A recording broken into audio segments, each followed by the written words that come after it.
All right, if you're a parent, you know this site all too well, the school backpack. It seems like it gets heavier and heavier every single year, right? And it's totally natural to worry. So today, we're going to dig into the surprising science of what all that weight is actually doing to our kids. So let's just get right to it. The big question on everyone's mind. Is that backpack a real health risk for your child? It's a huge source of anxiety for so many of us. But you know what? The answer is a lot more interesting than you might think. Let's break it down.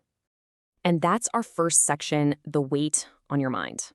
We're starting here because, look, those concerns you have are completely valid. They're the whole reason we're even talking about this. Does this list ring a bell? Stunted growth? Permanent spinal damage? Maybe even things like scoliosis. I mean, these are the absolute worst-case scenarios that flash through your mind when you see your kids struggling with a heavy bag. If you've worried about any of these, trust me, you are not alone. But here's the first major twist. The science tells us that one single heavy lift isn't really the issue. The real danger, the thing we need to watch out for, is the cumulative effect. It's about carrying that load the wrong way, day in and day out, on a body that's still growing and changing. And that brings us to, honestly, the most surprising part of this whole thing. What if I told you that if you do it right, that heavy backpack could actually be a good thing? Yeah, let me show you how. The key to understanding this is something called Wolff's Law. It sounds complicated, but it's not. It just means our bones aren't static things, they're living tissue. And when you put a healthy amount of stress on them, a load, they respond by getting denser and stronger. It's pretty amazing. This quote just nails it perfectly. Think about it.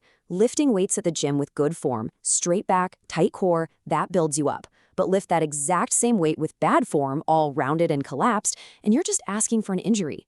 The weight is the same. The form is everything. So it really comes down to two completely different paths. On one side, you've got bad form. The kid's posture just collapses under the weight, they start hunching over to compensate, and that leads to pain and breakdown.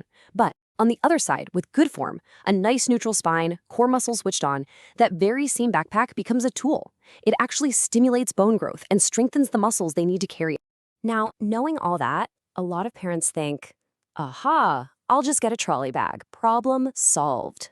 It seems so logical, right? Just take the weight off their back. But from a biomechanical standpoint, it can actually make things a lot worse. Let's get into why. The myth is just so simple and tempting. Get the weight off the back, and the problem goes away. But our bodies are a connected system. When you take a load off one area, you often just shift an unnatural and sometimes worse strain somewhere else. This chart really lays it out. A good backpack promotes symmetry, even weight on both sides. But a trolley bag, it forces a constant one-sided pull, making the body twist and lean. And don't even get me started on stairs. Trying to yank that heavy, awkward frame up a flight of stairs puts this sudden, high-stress jolt on a child's spine, almost always with terrible mechanics. Okay, so if trolleys aren't the magic bullet, what is? Well, the good news is the real solution is super straightforward, and it puts all the power right back in your hands. It all comes down to this simple smart carry checklist. All you have to remember are these three things: pack smart, strap symmetrically, and build the base. Let's quickly break down what each one really means. First up, pack smart. This is just basic physics, really. You want the heaviest stuff, like the big textbooks, packed right up against your child's back. This keeps their center of gravity where it should be and stops the weight from pulling them backward, which is what causes that classic hunch. Step 2, strap symmetrically. That one-strap sling thing might look cool, but it's just a disaster for posture. Using both straps and making sure they're adjusted to the exact same length is absolutely non-negotiable. It's the only way to make sure the load is spread out evenly. And finally, and this one is so important, build the base.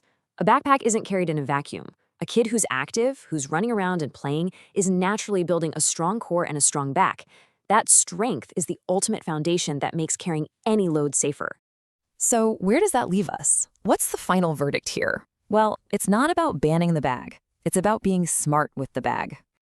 If you only take one single thing away from all this, please let it be this. It is not about what you carry. It's about how you carry it. That one little phrase changes everything, from fear to feeling empowered. And that's the whole new way to look at this. A backpack that's packed right and worn right isn't a threat. It's actually a daily opportunity for a little bit of resistance training. It's a tool that's helping them build a stronger, more resilient body. So I'll just leave you with this final thought. Tonight, when you see that backpack by the door, what are you going to see? With everything you know now, is it a burden or is it an opportunity to build strength? The choice, really, is all in how you carry it.